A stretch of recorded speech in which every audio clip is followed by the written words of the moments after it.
Salam əleykum, hər vaxtınız xeyir olsun əziz izləyicilər. Maşınımız 210 kuza 4 gözdür. 2 CDI motorunu çıxartmışam. Ümumi qulluq olacaqdır bu motora. Hal-hazırda yuyulma prosesi gedir.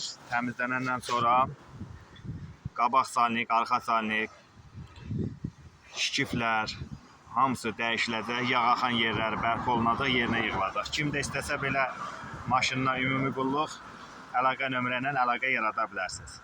Tam olaraq hazır olandan sonra çəkib paylaşacağıq.